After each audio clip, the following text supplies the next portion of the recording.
Bueno, en la clase de hoy se tratará de hepatitis aguda. Dentro de los objetivos de esta clase está evaluar la definición, las distintas etiologías de hepatitis aguda, epidemiología, características especiales, hablar algo más sobre hepatitis virales, el enfoque diagnóstico, determinar cuáles son los criterios de gravedad y el tratamiento general e individual según las etiologías. Dentro de la definición de hepatitis aguda, tenemos que es una inflamación aguda del hígado por cualquier noxa patológica que se asocia a una transaminitis o elevación de transaminasa. Es una inflamación del parénquima hepático de aparición reciente, menos de 6 meses, de curso autolimitado, en una persona previamente sana, secundaria a múltiples etiologías. También puede ser sobre una persona con alguna enfermedad hepática crónica. Dentro de las causas más frecuentes están las hepatitis virales y en Chile principalmente la hepatitis A.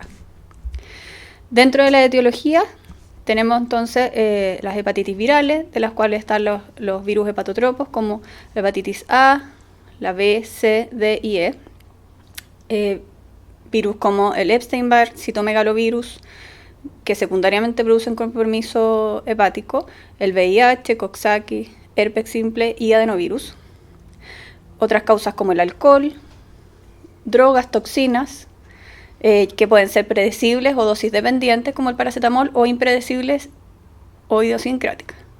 También secundarias a tóxicos ambientales, pueden haber hepatitis isquémicas o hipóxicas, causa autoinmune como la hepatitis autoinmune y causas menos frecuentes como enfermedad de Wilson, Budd-Chiari y el hígado graso del embarazo. Dentro de la epidemiología, el virus hepatitis A, sabemos que es la principal causa de hepatitis viral en América Latina. Ha disminuido en Chile y en todo el mundo en relación a mejoras en salud pública y saneamiento en general. Y en Chile se presenta una endemia intermedia, una prevalencia del anticuerpo anti-IgG entre un 15 y un 50% de la población. Puede incluso esta cifra estar algo subestimada por cuadros asintomáticos. En Perú y en la cuenca del Amazonas, en Brasil, la endemia es alta y se ha visto en estudios que hasta un 90% de la población ya tuvo hepatitis A en la primera década de la vida. Se describe 1,4 millones de casos al año según la Organización Mundial de Salud y en Norteamérica se ha descrito una incidencia que ha disminuido en relación del inicio de la vacunación. Lo que se ha observado sí es que se presenta a edades mayores que antes y también los cuadros graves se relacionan con presentación en personas mayores de 40 años. Como en este gráfico en que se observa que la mayor mortalidad se ve en el grupo mayor de principalmente 49 años. En Chile, como decía, ha disminuido los episodios de hepatitis A debido a las mejoras de saneamiento ambiental, de manejo de aguas servidas, de las campañas de prevención con ingesta de mariscos cocidos, y se ve un ciclo epidémico que es más o menos cada 2-3 años, en que el último había sido entre el año 2002 al 2003 con una disminución progresiva. Sin embargo, a fines del año 2016 y comienzo del 2017 se describió el último brote, que hasta la semana epidemiológica 18 se habían notificado 706 casos de hepatitis por virus A. La región metropolitana concentró un 36% de los casos, con una tasa de 3,4 por 100.000 habitantes.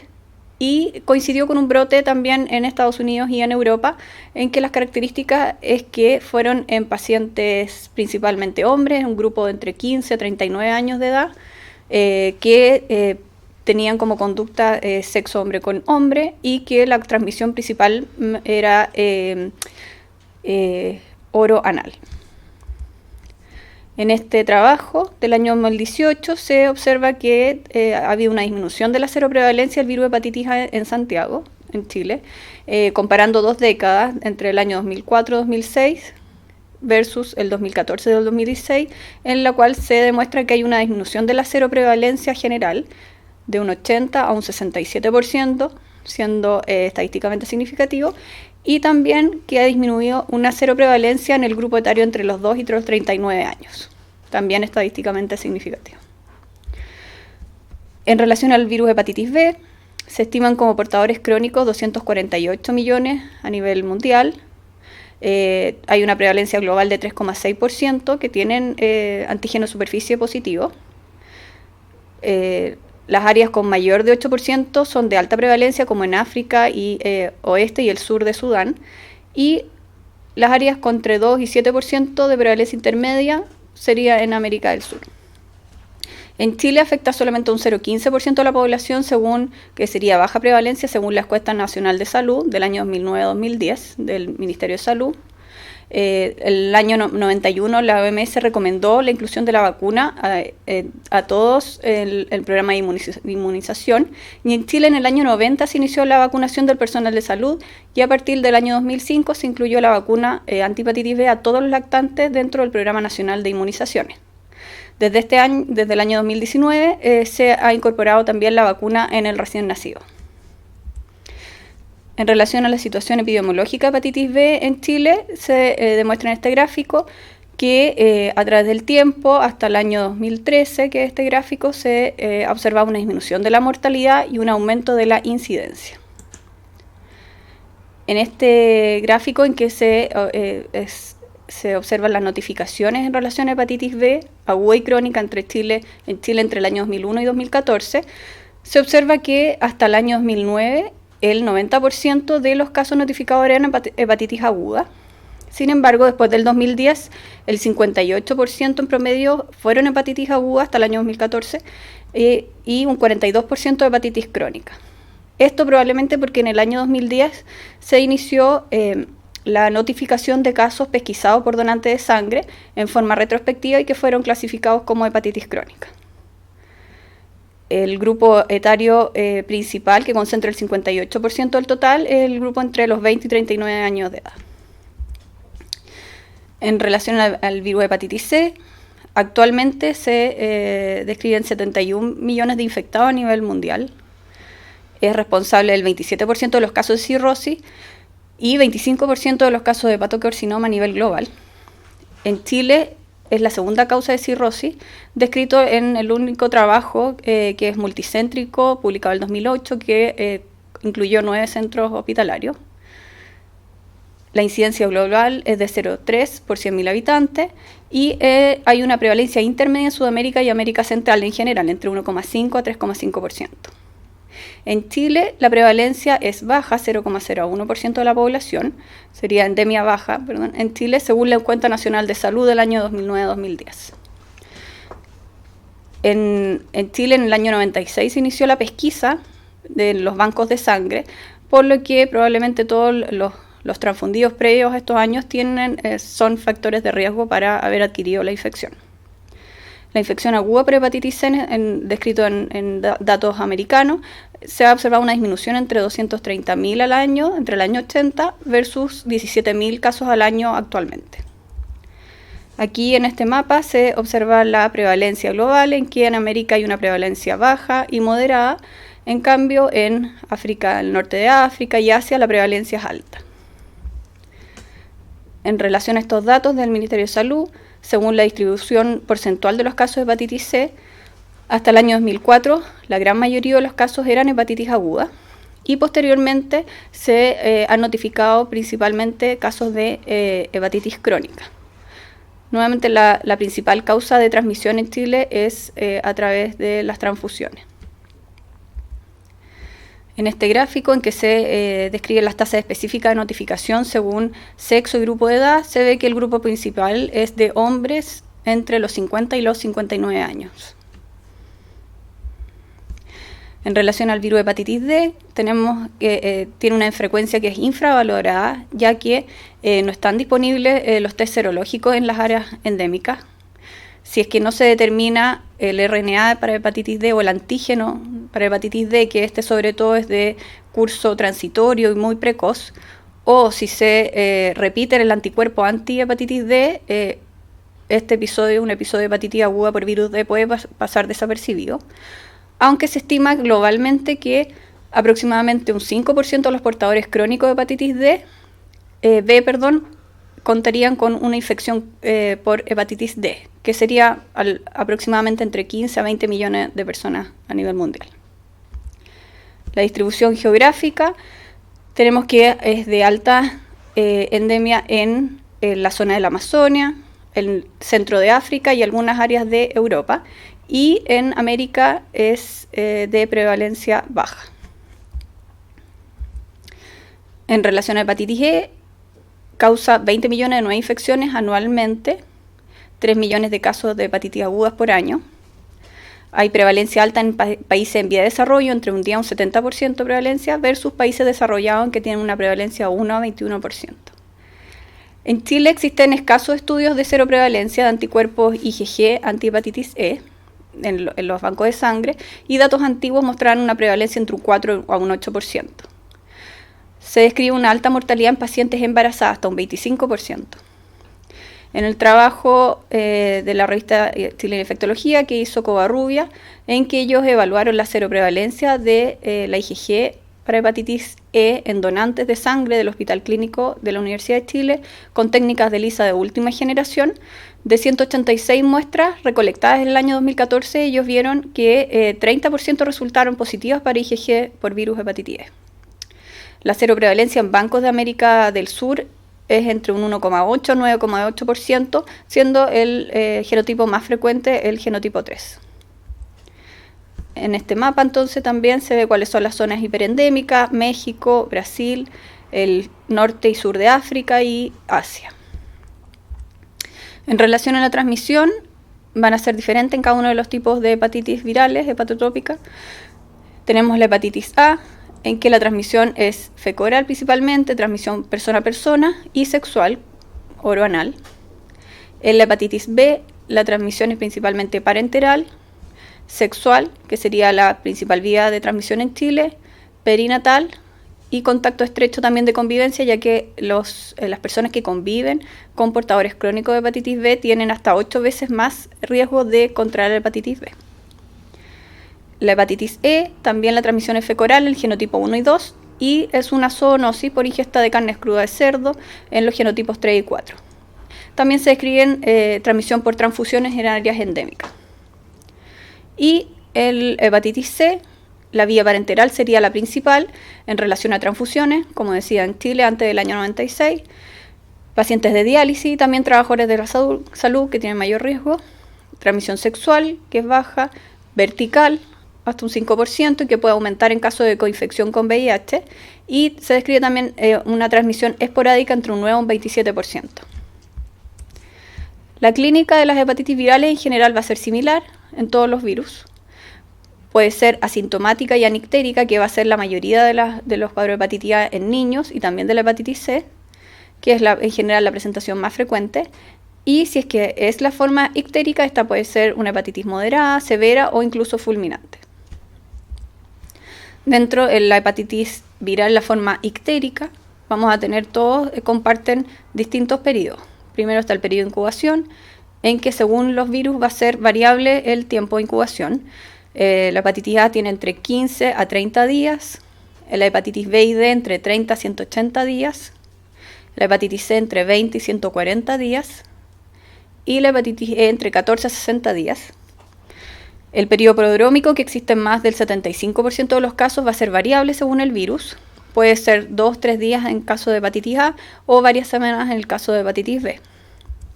Estos síntomas pueden ser inespecíficos, como astenia, anorexia, dolores musculares, compromiso de estado general, náuseas, vómitos, pueden ser como síntomas gripales, dolor en el hipocondrio derecho, cefalea y fiebre, principalmente en la hepatitis A y E, que va a ser fiebre no muy alta, 38, 38 y medio.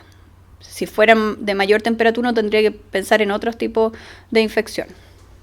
La hepatomegalia está presente en un 70% de los casos, la esplenomegalia en 20% de los casos, y puede durar varios días, hasta 12, aproximadamente 12-14 días, en que aparece la coluria inicialmente e ictericia. Y al aparecer ictericia se produce una disminución de la intensidad de estos síntomas prodrómicos. Entonces, en niños, recordar que la ictericia es mínima o incluso puede estar ausente. Luego está el periodo de estado, en que va a coincidir con una remisión progresiva de los síntomas prodrómicos, excepto la astenia y anorexia, que puede permanecer varias semanas. La duración de la ictericia va a ser variable, puede ser algunos días hasta varias semanas, generalmente en promedio entre 3 a 6 semanas. Y el periodo de convalescencia es el tiempo en que desaparecen los síntomas y se va recuperando el estado general, que puede ser también un tiempo prolongado. Ahí hay una imagen de acolia, que son las deposiciones blancas características de la hepatitis aguda, y la coluria en relación a la comparación con orina normal. Las formas de evolución de una hepatitis aguda viral pueden ser también diferentes, como puede evolucionar una forma colestásica, que se describe en un día un 15% de todos los casos. En el caso de la hepatitis A, solamente un 5%, en cambio la hepatitis E es más frecuente, 60%, que puede aparecer entre la segunda y la cuarta semana de evolución. Y siempre en estos casos es importante descartar colestasia de origen obstructivo. Por lo tanto, va a ser importante realizar una ecografía abdominal o una colangioresonancia para evaluar la vía biliar. Se caracteriza por prurito y acentuación de la ictericia, entonces, que puede persistir hasta 1 o 3 meses incluso, y que finalmente se recupera en forma completa. Pueden haber recaídas, que puede estar presente hasta un 15% de los casos, generalmente en la hepatitis A, en que la característica es que pueden reaparecer síntomas similares a los iniciales, pero de menor intensidad, y que van acompañados de un aumento nuevamente de transaminasa y bilirrubina total. O puede ser solamente elevación nuevamente de transaminasa sin síntomas asociados. El síndrome post-hepatitis que se describe característicamente es que presenta ansiedad, fatiga, anorexia, intolerancia al alcohol y molestias en hipocondrio derecho. No se sabe el tiempo de recuperación post-hepatitis, puede durar semanas o meses. Ahora, para evaluar las características de cada virus, el virus hepatitis A, sabemos que es el virus entonces más frecuente en Chile, es un RNA virus, es muy resistente a los agentes químicos y físicos, en general se destruye con temperaturas sobre los 80 grados Celsius, ¿ya? Y la transmisión entonces principal es fecal y generalmente asociado a ingesta de mariscos bivalvos. Transmisión entonces persona a persona, en relación también mayor riesgo en guardería, y esta transmisión sexual que fue la causa del último brote en Chile. Característicamente, los niños entonces, los menores de 6 años, en general el 70% va a ser asintomático, y en los adultos más del 70% va a ser sintomático. Puede producir manifestaciones extrahepáticas frecuentemente, como vasculitis, glomerulonefritis, crioglobulinemia, miocarditis, anemia plástica, anemia hemolítica, etc. Y recordar que puede evolucionar una hepatitis fulminante, pero en menos del 1% de los casos.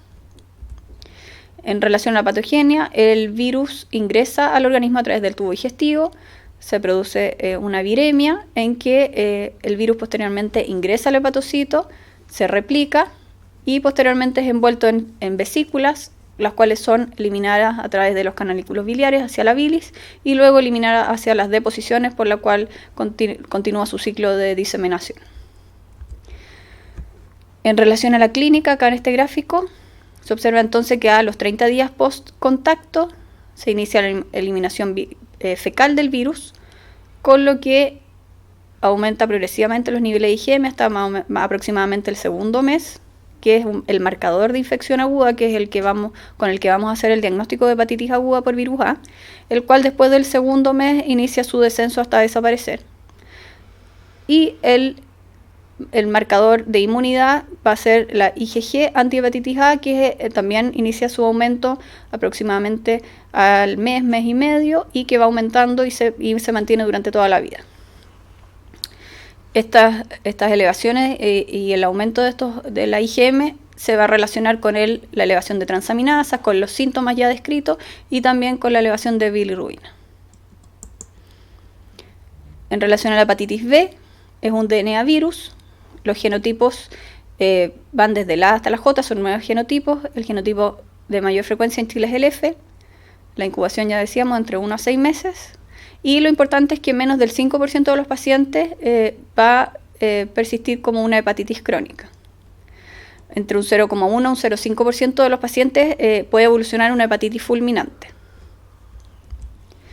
Dentro de los marcadores serológicos, el primer marcador por post-infección aguda va a ser el antígeno superficie, que va a ser positivo entre el primer a 6 meses, aun cuando exista remisión clínica, y si es que este antígeno superficie permanece positivo más de 6 meses, vamos a hablar de una hepatitis crónica, que es en el menos del 5% de los casos. Si es que el antígeno superficie desaparece después de los 6 meses, vamos a hablar entonces de una hepatitis aguda. Posterior a la desaparición del antígeno de superficie, debería aparecer el antiantígeno superficie, que es el marcador de inmunidad. El IgM anticore es nuestro marcador, va a ser el marcador de infección aguda y que también puede aparecer en relación a reactivaciones y que la diferencia es que va a estar presente pero en menor nivel que en una infección o que en una hepatitis aguda, si es que uno pudiera cuantificar los niveles de IgM anticore. Hay que tener presente que puede ser el único marcador serológico detectable en caso de una insuficiencia hepática fulminante por hepatitis B. El antígeno E va a ser un marcador de replicación y que va a desaparecer entre 1 o 2 meses posterior a la aparición del antiantígeno E. En este gráfico entonces se observa que inicialmente al mes post-exposición aparece el antígeno superficie, el cual va a ir aumentando hasta las 12 semanas y luego, si es una evolución, una hepatitis aguda, debería disminuir hasta las 24 semanas o en el fondo al 6º mes y luego desaparecer. El IgM anticore aparecería a las 6 semanas, con un pic también aproximadamente a las 16 semanas y luego una disminución progresiva para desaparecer después de los 6 meses. El anticore total aparece junto al IgM anticore y va a permanecer durante toda la vida, también como un marcador de que hubo una infección por hepatitis B. Característicamente, después de la desaparición del antígeno superficie, debería aparecer el antiantígeno superficie, que es nuestro también marcador de inmunidad. El antígeno E se va a relacionar con la aparición de los síntomas entonces, y luego de que los síntomas van desapareciendo, desaparece el antígeno E, aparecería el antiantígeno E. En este gráfico también se demuestra lo mismo, entonces tenemos la exposición al virus B. Si es una infección aguda, vamos a tener la elevación de transaminasa, con antígeno E positivo, con el antígeno superficie positivo, el DNA positivo para hepatitis B y la IgM anticore de hepatitis B, y luego debería evolucionar a una normalización de las transaminasas, a una desaparición del antígeno E y aparición del antiantígeno E, desaparición del antígeno superficie y aparición del antiantígeno superficie. El DNA viral ya debería no estar no detectable y desaparición entonces del IgM anticore y solamente permanencia del anticore total o IgG anticore. En cambio, si es una hepatitis crónica, lo que va a pasar es que las transaminasas van a disminuir, pero van a ser oscilantes. Puede desaparecer el antígeno E y aparecer el antiantígeno E. El antígeno superficie se va a mantener durante el tiempo. El DNA viral va a disminuir, pero va a ser persistentemente detectable, y el IgM anticore entonces va a desaparecer y va a permanecer igual el anticore total. Aquí en este cuadro, en el fondo, dentro de la interpretación de los marcadores serológicos de hepatitis B, tenemos varias opciones. Por ejemplo, si tenemos un antígeno superficie negativo, anticore total negativo y un antiantígeno superficie negativo, vamos a hablar de una persona susceptible que no ha tenido contacto con el virus B. Si tenemos antígeno de superficie negativo con un anticore total positivo y un antiantígeno superficie positivo, es una persona que tiene una inmunidad debido a una infección natural, tuvo una hepatitis B y se recuperó, aguda, digamos. Por otro lado, si tiene antígeno superficie negativo, anticore total negativo y tiene antígeno superficie positivo, es una persona que recibió la vacuna de hepatitis B. Ahora, si el paciente tiene un antígeno superficie positivo, un anticore total positivo, IgM anticore total positivo y un antiantígeno superficie negativo, es una persona que está cursando una infección aguda por virus B. Y por último, si el paciente tiene un antígeno superficie positivo, un anticore total positivo, un IgM anticore negativo y un antiantígeno superficie negativo, tenemos una persona que está crónicamente infectada por virus B. Ahora, hablando de la hepatitis D, sabemos que es un virus defectuoso que necesita el antígeno de superficie para su replicación. Es un RNA virus y solo lo vamos a encontrar en pacientes coinfectados con hepatitis D. La transmisión es similar a la hepatitis D, vía parenteral principalmente, generalmente asociado a drogadicción endovenosa, principalmente en Europa, Oriente y África. Y puede producirse una sobreinfección de hepatitis D en un portador crónico de hepatitis B, asintomático, y que esto puede llevar a una hepatitis grave del paciente crónicamente portador de hepatitis B. El diagnóstico lo vamos a hacer con la IgG de hepatitis D creciente, con el anti-IgM de hepatitis D o también PCR.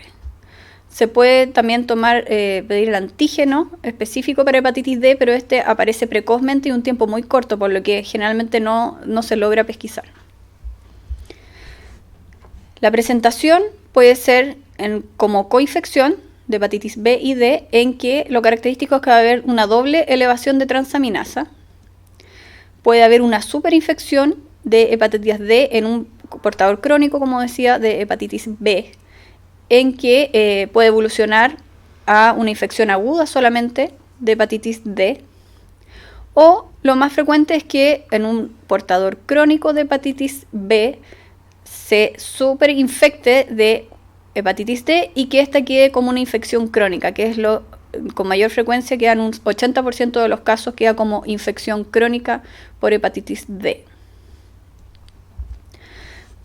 Para aquí en la comparación, ¿cuáles son las características, por ejemplo, de la coinfección? Vemos que en la coinfección va a haber una infección aguda entonces de hepatitis B. Generalmente esto va a evolucionar a hepatitis aguda, o sea, menos de un 5% queda como hepatitis crónica. El antígeno superficie va a estar presente, va a ser precoz y transitorio solamente, con un IgM anticore hepatitis B positivo, y que el antígeno superficie debería aparecer posteriormente, en la fase de recuperación. La infección por hepatitis D va a ser aguda. Generalmente va a ser solamente una infección aguda por hepatitis D, menos del 5% queda como crónico, ¿ya? Y va a tener presente entonces anticuerpos antihepatitis D con IgM también, que va a ser positivo. En cambio, en la superinfección vamos a tener una paciente que va a ser portador crónico de hepatitis B, en que generalmente la infección va a ser persistente, va a seguir con la infección por hepatitis B. El antígeno superficie lo va a tener desde antes y va a permanecer positivo. El IgM anticore va a ser negativo.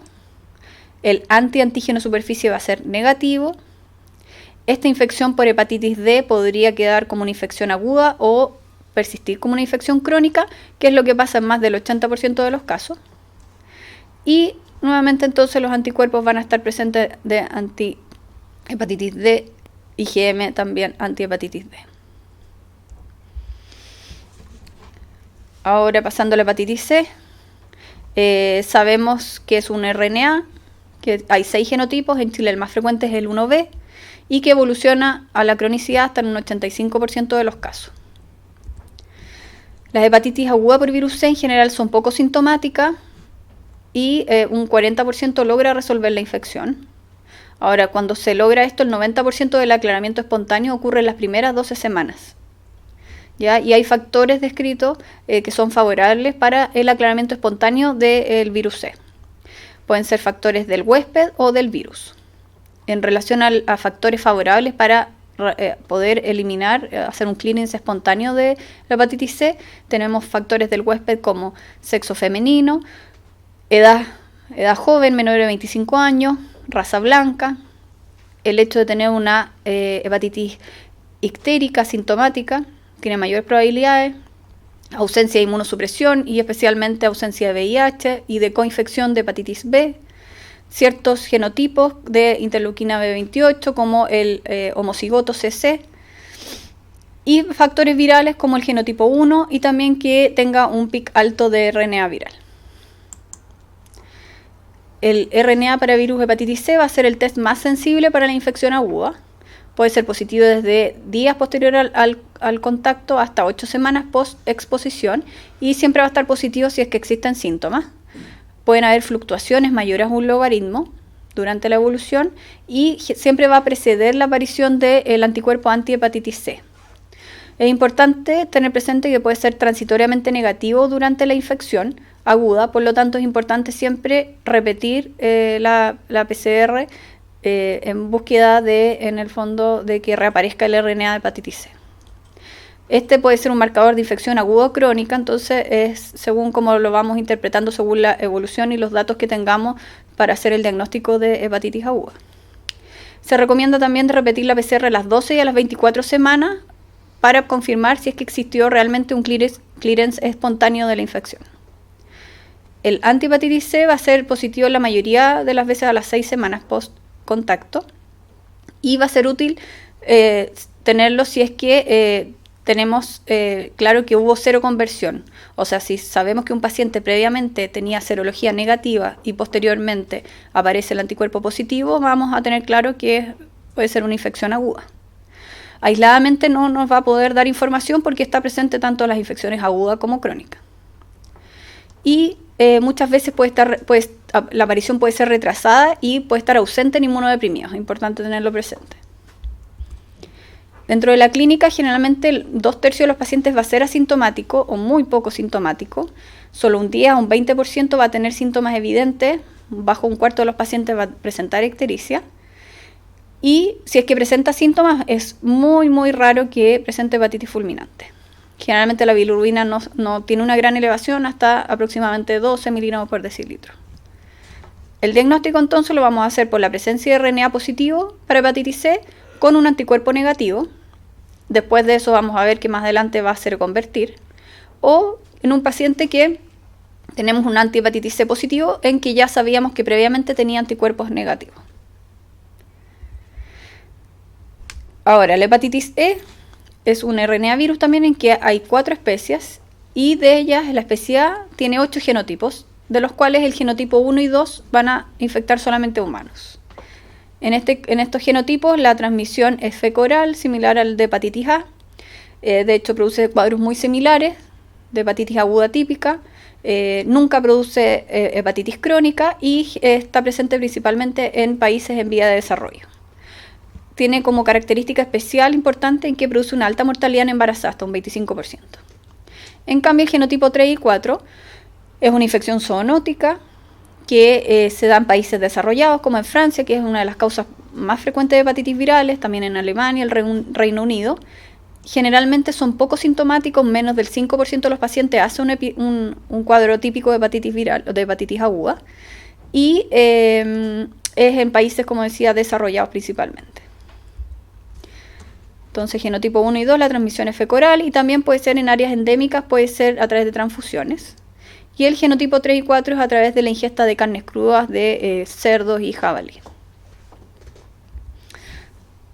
Como diferencia, entonces, tenemos genotipo 1 y 2, en que va a estar presente en países en vía de desarrollo. Principalmente es infección humana solamente, transmisión feco-oral. Generalmente da un cuadro ictérico, típico de hepatitis aguda, frecuentemente. Afecta a personas más jóvenes. La mortalidad es principalmente mayor riesgo en pacientes embarazadas, mujeres embarazadas. Síntomas extrahepáticos son poco frecuentes y nunca evoluciona a infección crónica, a hepatitis crónica. En cambio, el genotipo 3 y 4, principalmente en países desarrollados, en que el contagio es por ingesta de carnes crudas, de cerdo, jabalí. La tasa de presentación con ictericia, con hepatitis aguda típica es baja. Generalmente afecta a personas de mayor edad, generalmente hombres, y que puede evolucionar una hepatitis crónica en inmunosuprimidos. Y presenta frecuentemente síntomas extrahepáticos, principalmente neurológicos.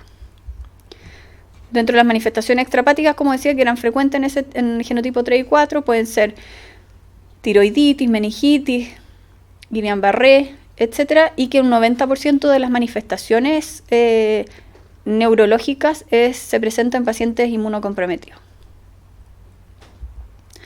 En la hepatitis E, entonces, acá en este gráfico, tenemos que a las 3 semanas post-infección, post-contacto, ya tenemos RNA detectable a nivel de serológico y también de las deposiciones, y más o menos a las 6 semanas se produce el pic de transaminasas en relación al inicio de los síntomas, a la aparición también del IgM de hepatitis E, que va a ser nuestro marcador de infección aguda, y también un aumento progresivo de la IgG para hepatitis E, que va a ser el marcador de inmunidad.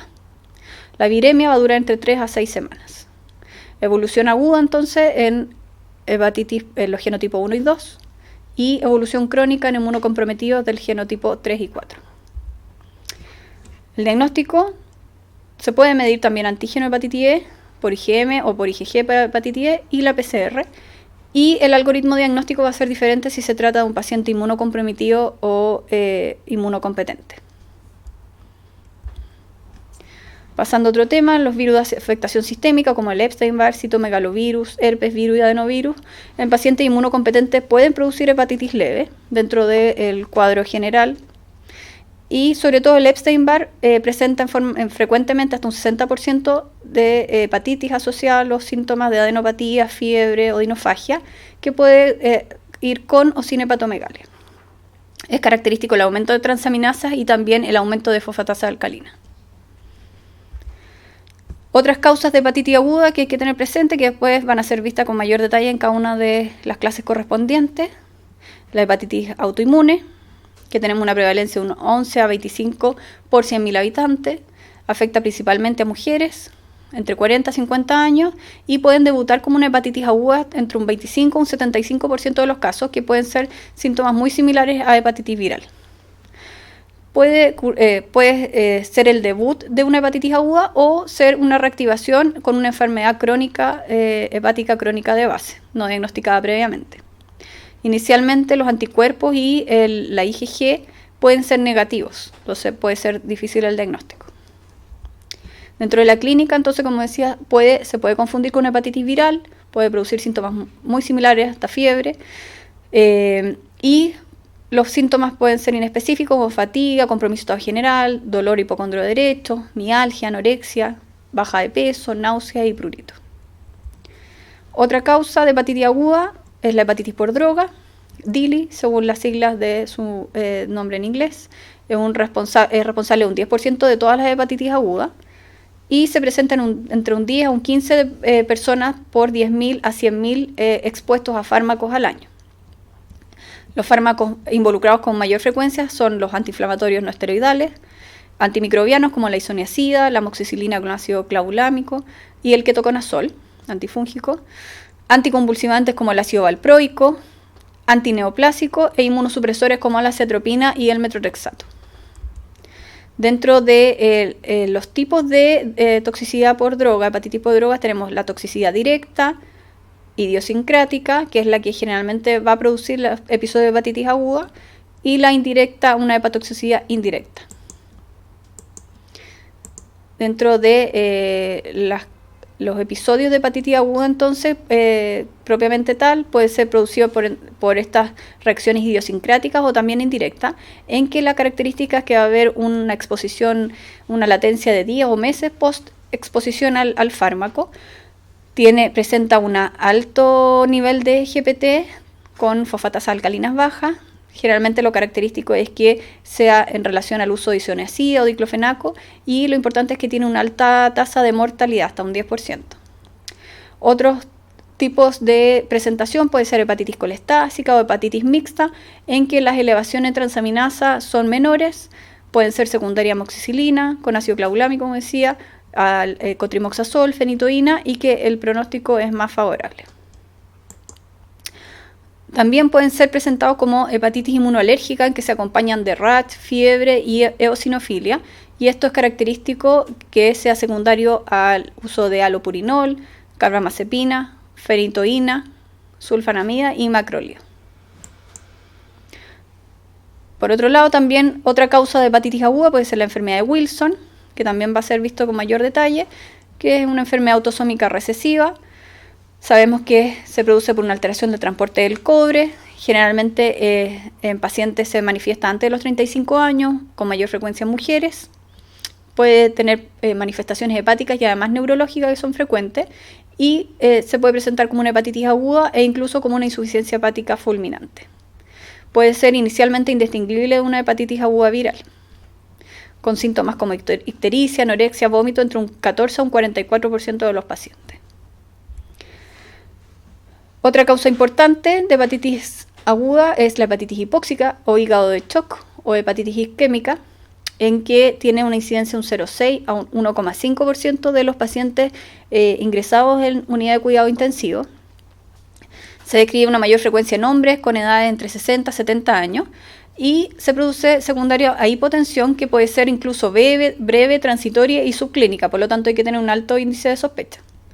Los factores de riesgo para presentar una hepatitis hipóxica son el sexo masculino y edad avanzada, el tener una insuficiencia cardíaca que puede ser aguda o crónica, estar presentando una insuficiencia respiratoria, sepsis y también periodos prolongados de hipotensión. Los síntomas pueden ser dolor hipocondrio derecho, pueden presentar hepatomegalia hasta un 50% de los pacientes, la ictericia es poco frecuente y lo característico es una elevación rápida de transaminasa en gran magnitud hasta 250 veces sobre el valor normal, predominio de GOT y generalmente acompañado de aumentos de LDH, que el pic se produce 24-48 horas posterior al evento isquémico y que posteriormente produce una rápida caída de transaminasa y con normalización total entre 7 a 10 días posterior al inicio. En forma característica, la bilirrubina no aumenta llamativamente, generalmente menos de 3 miligramos por decilitro. La hepatitis por alcohol es otra causa importante, entonces, hepatitis aguda, generalmente con consumos elevados, sobre 100 gramos al día por año, pero también puede ser por consumo agudo en mujeres más de 20 gramos al día, en hombres más de 30 gramos al día, en que van a tener un rápido inicio de ictericia, mialgia, hepatoesplenomegalia, muy sensible, dolor abdominal intenso, puede ser confundido con un abdomen agudo incluso, presentan fiebre, por lo tanto siempre hay que buscar también la etiología infecciosa. Pueden presentarse sobre una cirrosis ya previa, produciendo una descompensación de esta con ascitis, encefalopatía y hemorragia digestiva alta. Y lo característico es que se acompaña de leucocitosis y con un patrón de GOT sobre GPT mayor de 2. Entonces, ahora, para realizar el enfoque diagnóstico va a ser muy importante la anamnesis del paciente que está cursando con un cuadro de hepatitis aguda.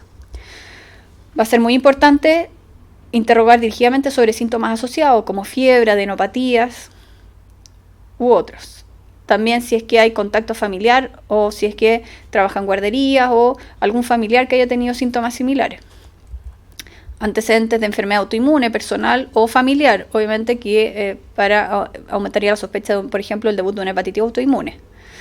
También si es que hay antecedentes de riesgo como drogadicción endovenosa, consumo excesivo de alcohol, si hay inicio reciente de algún fármaco, alguna hierba, de autoindicación, también la orientación sexual, conductas de riesgo que van a aumentar también la sospecha sobre ciertas etiologías, si es un paciente que ha recibido quimioterapia o está en tratamiento con quimioterapia, o pacientes críticos, en que si un paciente que está recibiendo quimioterapia vamos a sospechar, por ejemplo, una reactivación de virus hepatitis B. También es importante antecedente de transfusiones, principalmente en Chile antes del año 96, en que se inició la pesquisa en banco de sangre del virus hepatitis C, viajes a zonas endémicas, también el uso de piercing y tatuaje. Dentro de los marcadores de laboratorio, vamos a tener los marcadores de necrosis, que pueden ser lesiones fugaces, sin un sustrato morfológico importante, pueden producir un aumento transitorio de GPT o alanino-aminotransferasa. Ahora, cuando hay predominio de GOT o aspartato aminotransferasa, va a traducir una lesión celular que es más profunda.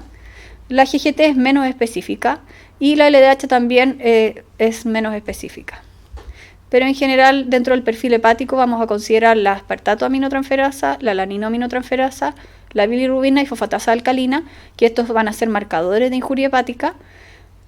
Y tenemos los marcadores de función hepática, que es la albúmina, la bilirrubina también y la protrombina.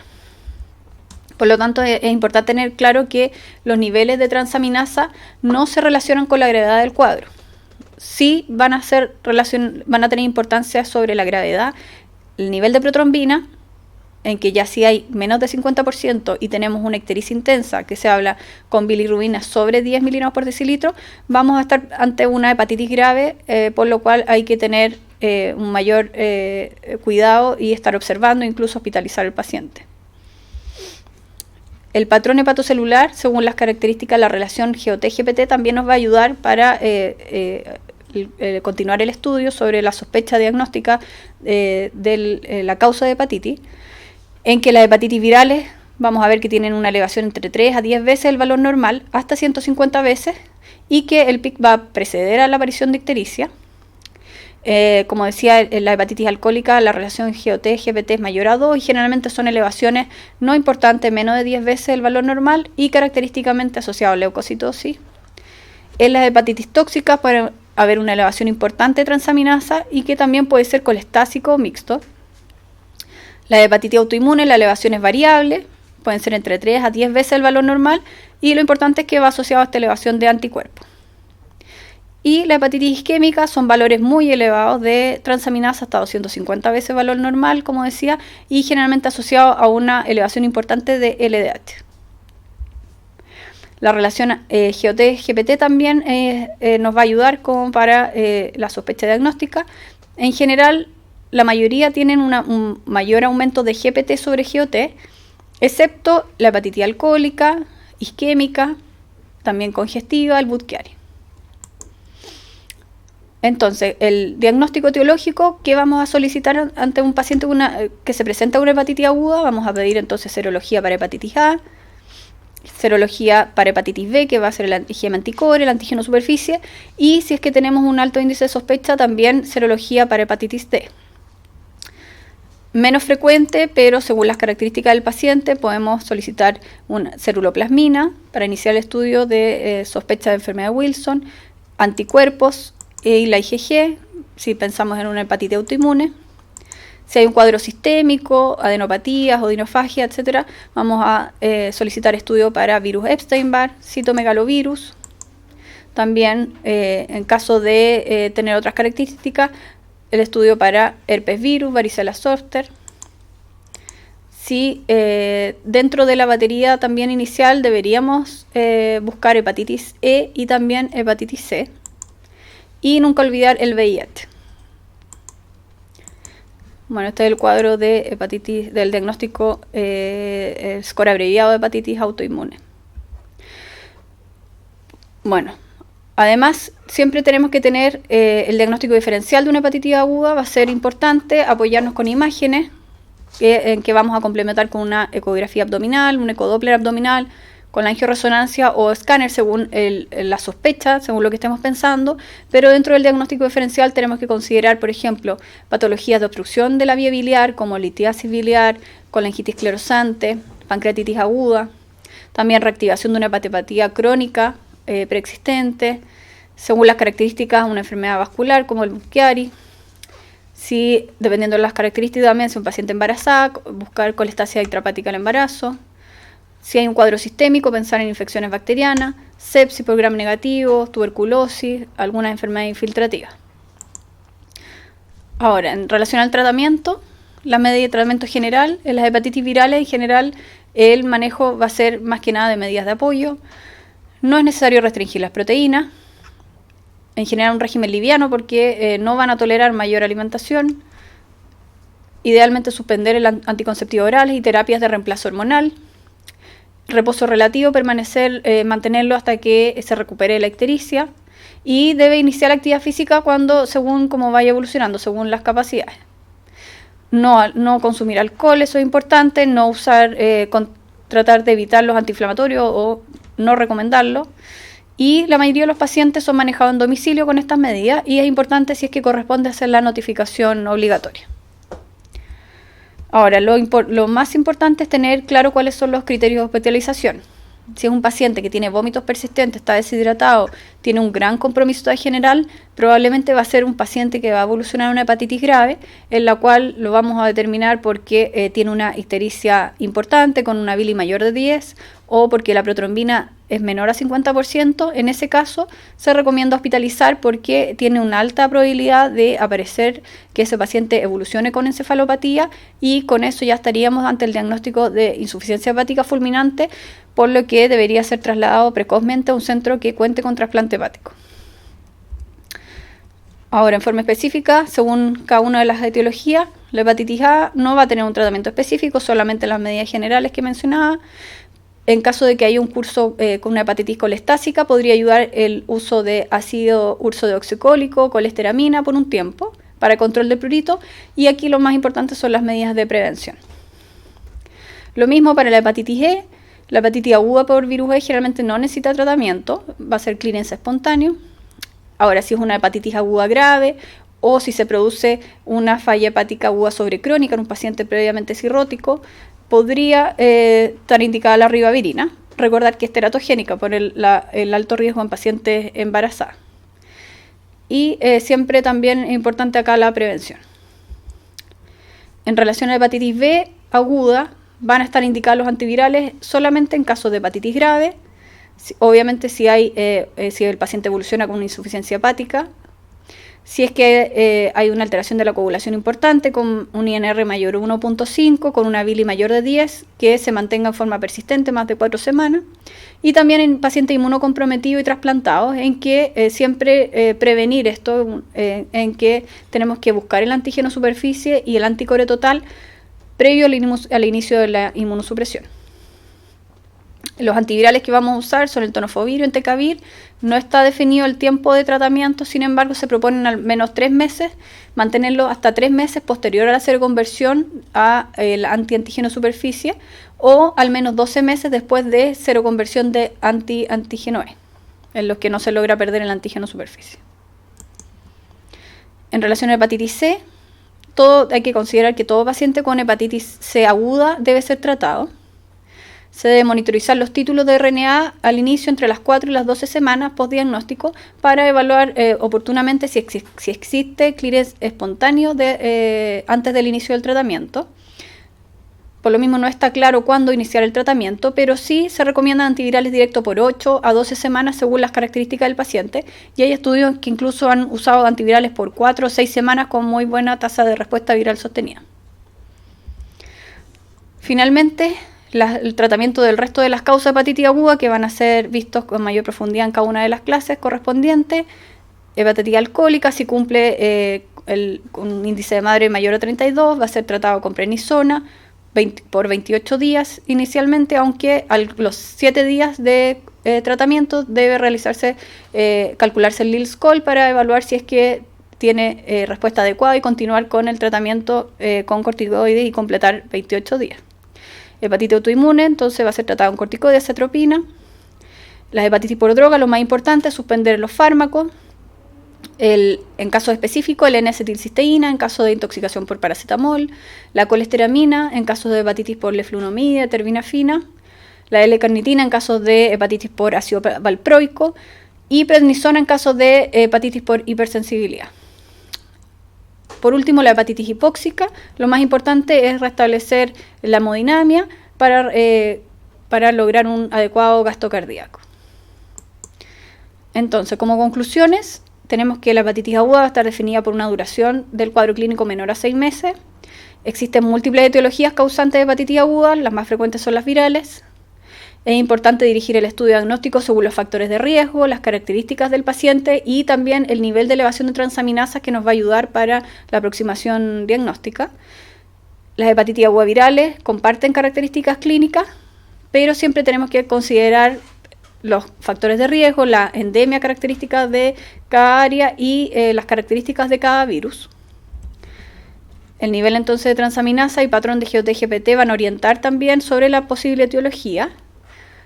Muy importante tener en cuenta cuáles son los criterios de gravedad para decidir una hospitalización precoz y, por lo mismo, identificar precozmente una hepatitis grave que requiere hospitalización y un eventual traslado a un centro que cuente con trasplante hepático.